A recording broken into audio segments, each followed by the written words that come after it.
The praise evaporated, the criticism stayed. Memory is a collector of bruises. The kitchen light is still buzzing, a low-frequency hum that seems to sync perfectly with the throbbing in my temples. It's 2:14 a.m. I'm standing in front of the open refrigerator, staring at a carton of oat milk I don't actually want, because if I close the fridge and turn around, I have to face the quiet. And in the quiet, there is only that one sentence. I'm not sure this direction really works for the project. That was Marcus. He said it at 10 a.m. It took him 3 seconds to deliver the feedback, and he probably hasn't thought about it since. He's likely asleep, or watching a show, or doing anything other than dissecting the cadence of his own voice to see if there was a hidden layer of disappointment buried in the syllable sure. But here I am, 14 hours later, playing the audio file on a mental loop. I've analyzed his tone, his posture, the way he leaned back in his chair, and the specific angle of his brow. I have successfully erased every single thing that went right today. The 3 other tasks I finished ahead of schedule? Gone. The compliment from the client on the slide deck? It feels like it belongs to someone else, a minor detail in a day that has been entirely redefined by a single, casual, slightly lukewarm critique. It's an exhausting, lopsided kind of math. One drop of bitter ink ruins the entire glass of water. I catch my reflection in the dark glass of the oven door. I look tired, not just I need sleep tired, but the kind of tired that comes from holding up a heavy ceiling with my own 2 hands. My face looks pale, the skin around my eyes slightly tightened. I look like someone who is waiting for a verdict. Why do we do this? Why does the brain treat a single negative remark like a tiger in the grass, while praise is treated like background noise? It's as if my internal filing system is rigged. The validation folder is empty, or maybe I just keep tossing those files into the trash, assuming they're spam. But the critique folder? That one gets a gold-plated filing cabinet. It's categorized, cross-referenced, and highlighted in neon. I remember once, years ago, I gave a presentation that I spent weeks preparing for. I felt good. I felt sharp. Everyone clapped, someone told me I was brilliant, and I walked out of the room feeling like I had finally arrived. Then, at the very end, someone asked, "Did you consider looking at the data from Q3?" I didn't sleep that night either. I obsessed over the Q3 data. I went back to my office, pulled the files, and stayed until 9 p.m., trying to fix a mistake that wasn't even a mistake, it was just a different way of looking at a metric. I spent 8 hours in a state of quiet panic because I was convinced that if I didn't address that one comment, the entirety of my previous effort would be revealed as a fraud. It's not even about the work. It's about the fear of being seen as insufficient. It's the desperate, silent craving to be airtight, to be so polished and so correct that there is simply no space for anyone to point at a flaw.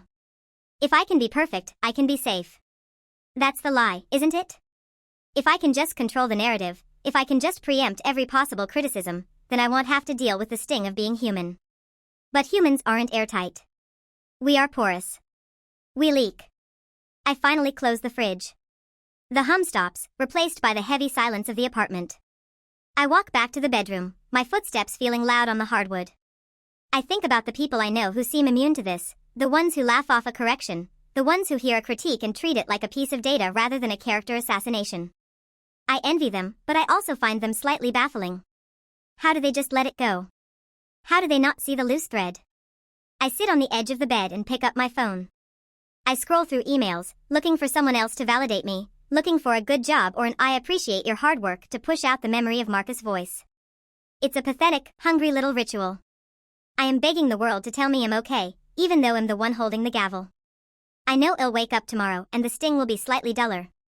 I'll go into work, and I'll be professional, and I'll be competent. Marcus will say morning, and I'll smile, and I will be perfectly polite. He won't know that I've spent half the night in a wrestling match with his ghost. He'll never know how much weight I've given him. It's funny, in a cruel way. We spend our lives building these massive, intricate structures of effort and output, but it only takes one grain of sand to make us feel like the whole thing is crumbling.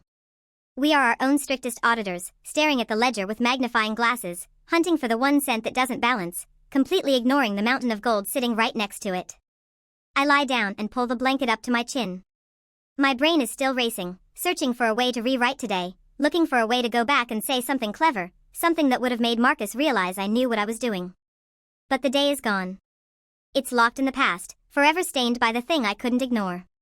The light from the street lamp casts a long, thin shadow across the wall. It looks like a jagged line. I watch it, waiting for my heart rate to slow down, waiting for the permission to just be a person who makes mistakes and survives them. But the permission hasn't come yet. Not tonight. Tonight, I am still the judge, the jury, and the prisoner, all sitting in the dark, waiting for the morning light to tell me if I'm worth anything at all. And the irony is, I'll probably wake up tomorrow and do it all over again. I'll work hard, I'll hope for approval, and I'll wait for the one voice that tells me I'm not enough, just so I can confirm what I already believe. It's a cycle of self-inflicted exile. I am the one locking the door from the inside, convinced that the key is missing, while the handle is right there in my hand, heavy and cold. I close my eyes. The image of the screen, the data, the critique, they all start to blur. The silence is finally starting to feel like sleep.